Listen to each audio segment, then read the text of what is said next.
नमस्कार साथियों, स्वागत है आप सभी का जीआईएस कठूमर के डिजिटल प्लेटफॉर्म पर। मैं डीवी चौधरी आप सभी का स्वागत करता हूं हमारे इस ऑनलाइन प्लेटफॉर्म पर।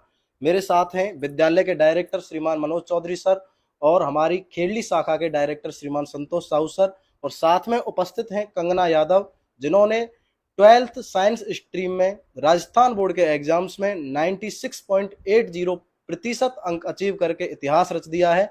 आज हम बातचीत करने वाले हैं कंगना यादव से, उनके शेड्यूल के बारे में, किस प्रकार से उन्होंने पढ़ाई की, उस संदर्भ में आज हम इनसे बात करेंगे। साथ ही मेरे साथ दोनों जो मेरे गुरुदेव उपस्थित हैं, ये भी कंगना यादव से बात करेंगे, अपना एक्सपीरियंस शेयर करेंगे। तो सबसे पहले तो कंगना, आपको बहुत बहुत बधाई, हार्टली कॉन्ग्रेचुलेशंस कि आपने इस परीक्षा में जो आपने अंक प्राप्त किए हैं, ये अंक वास्तव में ही प्रेरणादायक हैं अन्य स्टूडेंट्स के लिए जो आपके पीछे आने वाले हैं, जो आपके जूनियर्स हैं। सबसे पहले मैं कंगना यादव से बातचीत करना चाहूंगा कि जब उनका रिजल्ट आया, उसके जस्ट आफ्टर उन्होंने जो फील किया इस रिजल्ट के बारे में, तो सबसे पहले मैं कंगना यादव से चर्चा करना चाहूंगा कि वो मूवमेंट, जिस मूवमेंट पर आपको ये पता चला कि आपकी जो परसेंटेज है वो 96.80 है, तब आपको कैसा लगा? मुझे विशाल सर ने रिजल्ट बताया था। मुझे बहुत ही अच्छा लगा कि मैंने जो मार्क्स अचीव किए हैं वो मेरी मेहनत के अनुसार हैं और मेरी टीचर्स ने जो मेहनत की थी उसका परिणाम उन्हें मिल चुका है। Hindi, English, math, chemistry, physics सभी सब्जेक्ट के टीचर्स की जो मेहनत थी उसका जो रिजल्ट आना चाहिए था वो उन्हीं को मिल चुका है। उसी के हिसाब से मेरे मार्क्स आए थे। जैसा कि कंगना ने कहा कि जिस तरीके से उन्होंने मेहनत की थी उसी के अनुरूप उनके नंबर आए हैं। हो सकता है थोड़ा सा ऊपर नीचे कई बार एग्जाम्स में हो जाता है, तो इस वजह से कुछ डिसअपॉइंटमेंट उनको हो सकती है। बाकी उन्होंने कहा कि जिस तरह से एग्जाम गए थे उसी प्रकार से। आगे मैं मनोज सर से बात करना चाहूंगा और उनसे इस मैटर पर हम बात करेंगे कि किस प्रकार से कंगना जो है, इनका शेड्यूल रहा पूरी साल का, वर्ष भर किस प्रकार से कंगना ने मेहनत की। क्योंकि सर अपने सारे रिकॉर्ड्स वगैरह देखते हैं कि सर जो अपने स्टूडेंट्स आ रहे हैं उन स्टूडेंट्स का सारा रिकॉर्ड सर के पास रहता है कि कौन से टेस्ट में किस तरह के मार्क्स उन्होंने अचीव किए हैं, ग्रोथ परसेंटेज क्या रहा है। उन सभी विषयों पर मैं निवेदन करना चाहूंगा मनोज सर से बात करें कंगना से। सबसे पहले तो मैं आप सभी को बता दूं कि कंगना यादव शुरू से ही होनहार स्टूडेंट रही है।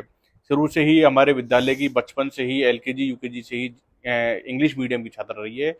जो कंगना ने परसेंटेज बनाए हैं 96.80, ये इंग्लिश मीडियम 12th की टॉपर हमारे स्कूल की छात्रा है। तो कंगना, मैं आपसे एक बात करना चाहूंगा। जैसे 10th के बाद आप 11th और 12th में आप आए हो, तो क्या एक्सपीरियंस रहे हैं आपको, क्या अंतर महसूस किया आपने 10th के बाद 11th और 12th में?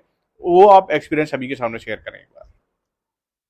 10th के बाद फैकल्टीज चेंज हो जाती हैं, नए टीचर्स, नए क्लासमेट्स, बहुत इन्वायरमेंट पूरा चेंज हो जाता है, सब कुछ चेंज हो जाता है। उसी के साथ जो नए टीचर्स मिले उन्होंने बहुत ज़्यादा सपोर्ट किया, बहुत ज़्यादा मोटिवेट किया, इंस्पायर किया हर चीज़ के लिए, ना ही बोर्ड्स की प्रिपरेशन के लिए बल्कि उसके अलावा जो 12th के साथ हम कर सकते थे उन सभी चीज़ों के लिए।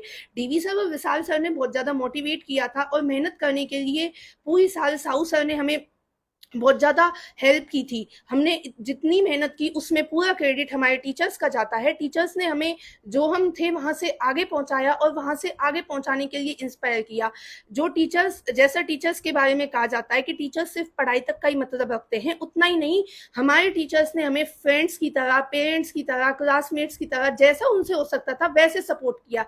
जब हमें ज़रूरत पड़ी, जब हमारे साथ विशाल सर थे, डीवी सर थे, कभी ऐसा अकेला महसूस नहीं हुआ हमें। और जहाँ भी हम आज हैं या जहाँ हम जाएंगे वहाँ हमारे टीचर्स हमेशा हमारे साथ रहेंगे। वैसे मैं आप सभी को बता दूं, लगभग 10-12 साल से हम स्कूल चला रहे हैं।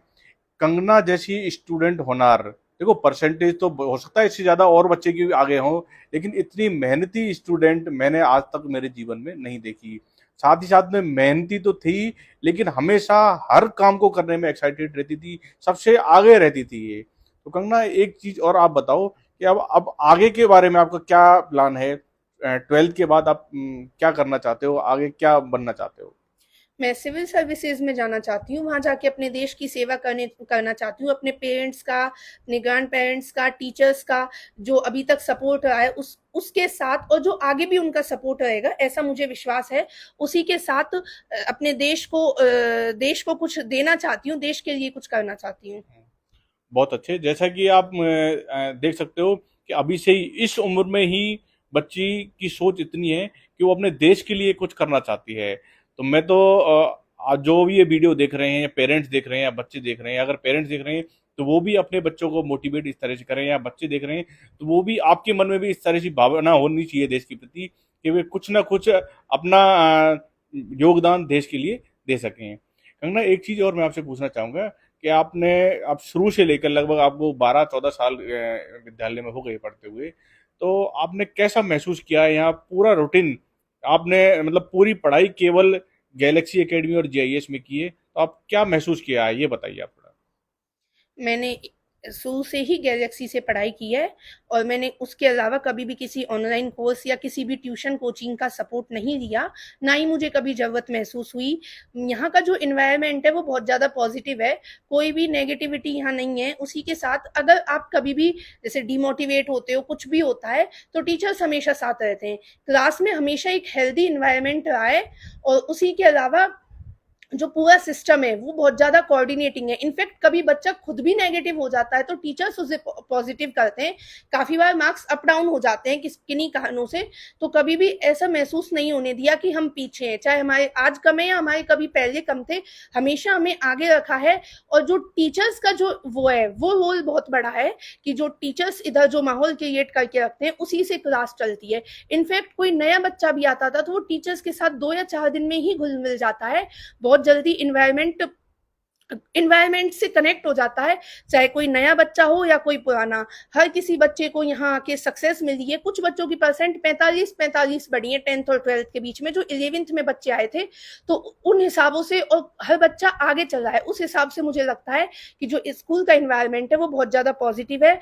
उसी के साथ स्कूल का जो वो इंस्टीट्यूटिंग ग्रुप है वो बहुत ज्यादा अग्रणीय है। हर नई चीज को यहाँ लेके आया जाता है, जो कुछ पुराने सिस्टम पे नहीं चला जाता। जो भी नया है, जो भी चेंजेस करने होते हैं वो हो जाते हैं हमारे टाइम के अकॉर्डिंग, इन्वायरमेंट के अकॉर्डिंग। सब चीजें इधर चेंज हुई हैं और जो फैसिलिटीज हमें चाहिए थी, जो फैकल्टीज हमें मिली थी, उनसे बेस्ट फैकल्टीज शायद मुझे नहीं मिल सकती। मैं कोचिंगों में भी गई हूँ, वहां टीचर्स इतने केयरफुल नहीं होते जितने मुझे स्कूल में थे। स्कूल में टीचर्स पढ़ाई की बात करते थे, पढ़ाई से रिलेटेड चीजों की बात करते थे। इनफैक्ट इतना जो अच्छा ग्रुप है वो मैंने कहीं देखा नहीं। यहाँ फेमस कोचिंग्स में टीचर्स आके ऐसे थोड़ी इधर उधर की बातें कर लेते हैं, बट स्कूल में नहीं। मेरे जिधर मैं पढ़ी हूँ वहां कभी भी ऐसा नहीं हुआ। हमेशा मुझे पढ़ाई के लिए प्रेरणा ही मिली है। इनफैक्ट टीचर्स को देख के मोटिवेशन मिलती थी कि ये जब हमारे लिए इतना कर सकते हैं तो हमसे बस पढ़ना ही तो है। मैं जो पढ़ी वो मेरे टीचर्स के लिए समर्पित है, मेरे पेरेंट्स के लिए समर्पित है। इनफैक्ट जो टीचर्स का रोल है वो कभी भी भुलाया नहीं जा सकता किसी बच्चे की उसमें, और मेरे टीचर्स बेस्ट हैं। मैं कह सकती हूँ किसी के भी सामने कि मेरे टीचर्स से अच्छे टीचर्स किसी को नहीं मिलेंगे, और विशाल सर, डीवी सर से अच्छे मोटिवेटर, अच्छे इंस्पिरेटर आपको कहीं नहीं मिल सकते। जो जीआईएस में टीचर्स हैं वो कहीं नहीं है। बहुत अच्छा। जैसे कि आप देख सकते हो कंगना स्कूल के टीचर्स के बारे में, मैनेजमेंट के बारे में जिस तरह से बता रही है, वो एक आप उसकी भावनाएं समझ सकते हो सभी देख करके। मैं एक चीज और आप सभी को बताना चाहूंगा, जीआईएस केवल बच्चे के परसेंटेज में ध्यान नहीं देता। मैं एक बहुत अच्छा महसूस करता हूँ जब बच्चे बाहर से पढ़कर आते हैं या जिनके सिलेक्शन होकर के आते हैं, तो वो जब हमें आकर के कहते हैं ना कि सर हमने 11th और 12th में जो यहाँ पढ़ाई की है आज वो हमें इतनी काम आने वाली है, आई है, या फिर हमारे सिलेक्शन में आई है, तो हमें बहुत अच्छा महसूस होता है। देखो मैं तो हमेशा बच्चों से भी यही कहता हूँ कि आप अपना फोकस केवल परसेंटेज पे ना रखें। परसेंटेज हो सकता है 1 कम आ जाए, 2 कम आ जाए, 4 कम आ जाए, और आज का जो समय है वो कंपटीशन का समय है। परसेंटेज आपके काम कभी नहीं आनी। परसेंटेज आप 2 दिन अच्छा लगेगा कि मेरी इतनी परसेंटेज आई है, लेकिन जो आपने पढ़ाई की है पूरे साल या पूरे जीवन भर, वो आपको जीवन में हमेशा काम आएगी। जो आपने नॉलेज ली है वो नॉलेज आपकी हमेशा काम आएगी, परसेंटेज काम नहीं आएगी। इसलिए जो भी बच्चे मुझे देख रहे हो या पेरेंट्स देख रहे हो, एक तो पेरेंट्स कभी बच्चों पर इस चीज का दबाव ना डालें, और या कोई टीचर भी या कोई स्कूल वाले भी हैं तो वो भी बच्चों पर इस चीज का दबाव ना डालें कि आपको इतनी परसेंटेज बनानी है। आप बच्चों को केवल इतना ही सिखाएं कि आपको सिर्फ और सिर्फ मेहनत करनी है। आप मेहनत करोगे तो सारी परसेंटेज भी मिलेगा, सिलेक्शन मिलेगा, सारी चीज आपको उसके अनुरूप मिल जाएंगे। तो मैं तो कंगना से आगे बात करने के लिए धर्मवीर जी से बोलूंगा एक बार और आप बात करें। देखिए, कंगना की बातों में जो कॉन्फिडेंस छलक रहा है उसके पीछे यही है कि ये अपने आप में एक मेहनती छात्रा रही हैं, और आप लोगों को पता होना चाहिए जो स्टूडेंट हार्ड वर्किंग होता है वो साथ साथ डिसिप्लिन्ड भी होता है। तो इनके पीछे जो ये क्रेडिट हमें दे रही हैं, पूरे स्टाफ को दे रही हैं, वो पूरा क्रेडिट इनके खुद के लिए जाता है। हालांकि हम सपोर्ट कर सकते हैं, हमने सपोर्ट किया, लेकिन इनकी मेहनत कितनी रही है वो हम समझ सकते हैं। मेरे साथ साहू सर उपस्थित हैं जो इनके केमिस्ट्री के लेक्चरर हैं। साहू सर को भी बधाई, साहू सर की सब्जेक्ट में कंगना ने 100 आउट ऑफ 100 प्राप्त किए हैं।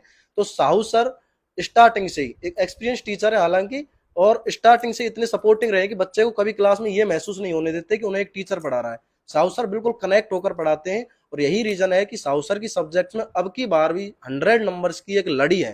तो मैं साहू सर से बात करना चाहूंगा कि जिस तरह से आप क्लास में कंगना को देखते थे, तो तभी आपको महसूस हो जाता होगा कि इसका जो रिजल्ट है, जो परिणाम है, वो बेहतर होने वाले हैं। साहू सर के व्यूज में एक बार जानना चाहूंगा कि किस तरह से कंगना के लिए वो सोचते थे, क्या क्या मार्गदर्शन उन्होंने किया। साहू सर।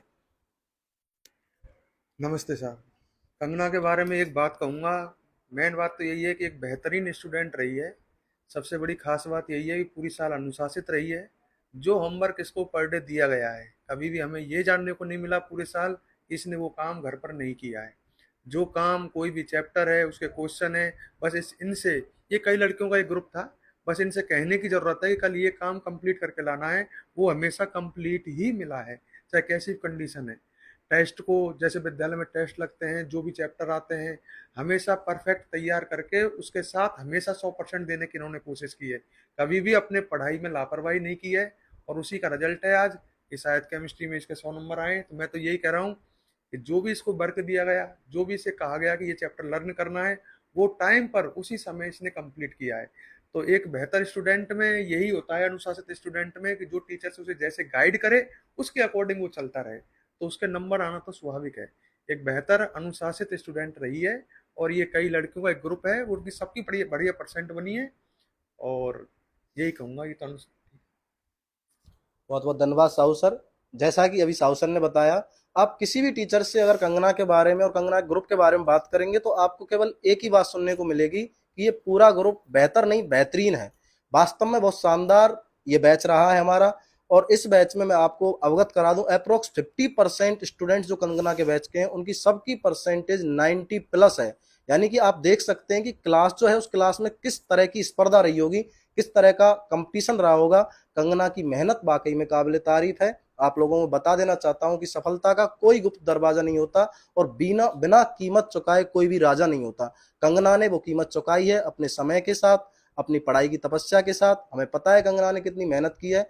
तो मैं आप सभी स्टूडेंट से केवल यही बोलना चाहूंगा कि ये जो टॉपर्स और जो अच्छे स्टूडेंट्स आपके सामने लाए जाते हैं वीडियोस के माध्यम से, इनका उद्देश्य केवल एडवर्टाइजमेंट नहीं होता, इनका उद्देश्य होता है प्रेरणा। इन्होंने प्रेरणा किसी और से ली होगी, आप लोग इनसे प्रेरणा ले सकते हैं। साथ ही ध्यान रखें, आपके आसपास का जो एटमॉस्फेयर है, जो वातावरण आपके आसपास का है, वो हमेशा पॉजिटिव होना चाहिए। कंगना से मैं एक दो बातों पर और चर्चा करना चाहूंगा। कंगना, सबसे पहले आप मुझे ये बताइए कि जब आप अंदर जैसे ही कैंपस में घुसते थे तो आपको क्या महसूस होता था? मतलब क्या मेजर डिफरेंस रहते हैं एक घर के माहौल में और एक स्कूल के माहौल में? आपको स्कूल रहना ज्यादा अच्छा लगता था, घर पे रहना ज्यादा अच्छा लगता था? इन चीजों पर हम डिस्कस करना चाहेंगे। कंगना।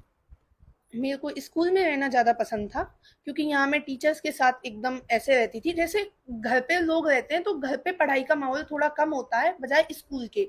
स्कूल में एक पढ़ाई का माहौल ज़्यादा होता है। उसी के साथ मेरे टीचर्स रेगुलर आते थे। लोग बोलते हैं बच्चों में कंटिन्यूटी होनी चाहिए, नहीं, कंटिन्यूटी टीचर्स की होती है। टीचर्स को देख के बच्चे आते हैं। मैं कह सकती हूँ कि मेरे केमिस्ट्री के जो सर थे, मेरे को लगता नहीं है वो पूरी साल एब्सेंट रहे थे। 1 या 2 दिन की इमरजेंसी आ जाती है, वो इमरजेंसी होती है। उसी के साथ केमिस्ट्री वाले सर कभी एब्सेंट नहीं रहे, और हिंदी वाले सर, जो ये 2 टीचर्स थे, ये कभी एब्सेंट नहीं रहे। उनसे देख के हमें लगता था कि हमें रोज स्कूल जाना चाहिए, हमें गाइड किया था। और जो स्कूल कैंपस था उसका एनवायरनमेंट बहुत ज़्यादा पॉजिटिव था। रोज आके एक नई होप हमें मिलती थी कि कुछ अच्छा होगा। अगर हम नेगेटिव होते थे तो स्कूल का एनवायरनमेंट देख के, जिस बच्चों के साथ मैं पढ़ी थी, उन बच्चों को देख के मुझे लगता था हाँ हम कर सकते हैं और हम करेंगे। अब जो भी हुआ पर हम कर सकते हैं और हम करेंगे, और मेरे को यहीं से ये सीख मिलती है कि हम आगे भी अच्छा करेंगे। देखिए, कंगना की जो बातें हैं उनमें जो विश्वास झलक रहा है वो इसलिए झलक रहा है क्योंकि कंगना स्टार्टिंग से एक सिंसियर स्टूडेंट रही है। उनका लेवल ऑफ मैच्योरिटी बहुत अलग है, शानदार है, बेहतरीन है। इस समय वो प्रशासनिक सेवा की तैयारी कर रही हैं। मैं आप लोगों को विश्वास दिला देता हूं, मैं आप लोगों को उम्मीद बता